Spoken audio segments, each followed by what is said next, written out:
The leader of the opposition in parliament, Ssenyonyi, presented the budget. Several opposition leaders, including James Akena, the president of the Uganda Peoples Congress, were in attendance. The pictures on your screen.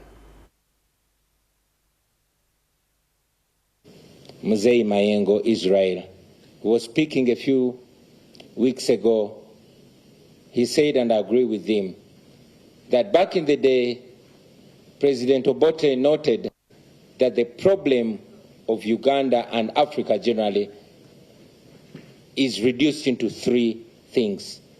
That is poverty, that is ignorance, and disease. And he was spot on. Today, Mzee Mayengo reduced the problem in Uganda. It is no longer poverty, ignorance, and disease, but it is centrally corruption, because corruption is the center of all this.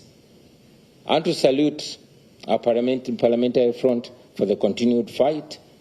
And ladies and gentlemen, indeed there's no better place to talk about corruption than here, the Parliament of Uganda, which has distinguished itself in recent days as the high temple of corruption.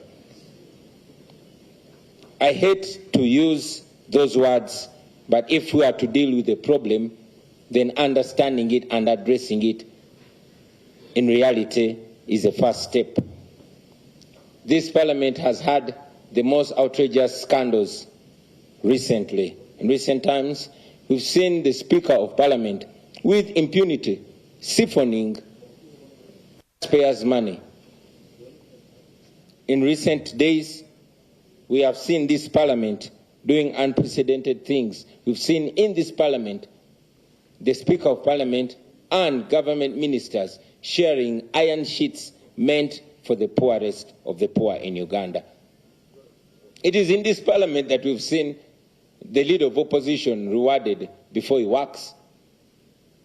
It was in this parliament where we saw that so-called service award. And it is this parliament that provoked the conscience of even our young people. We all remember the young people of this nation getting up and deciding to have a march to parliament. Many of them were arrested, as you read in the newspapers, tortured, and even sodomized for daring to counter corruption.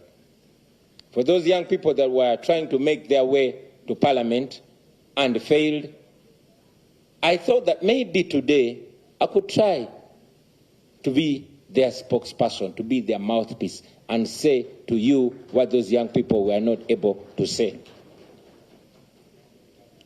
Friends, corruption, I think, has become cliche. It has become, corruption is too cool a name to give to what is being done.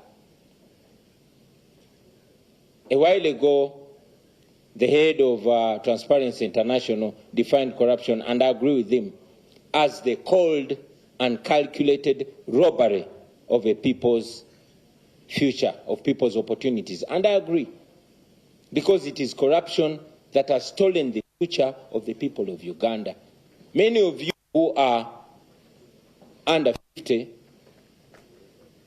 have seen that corruption has robbed all your youthful and useful days from you. Corruption has stolen the vision of Uganda from the people of Uganda. I could go on and on and on about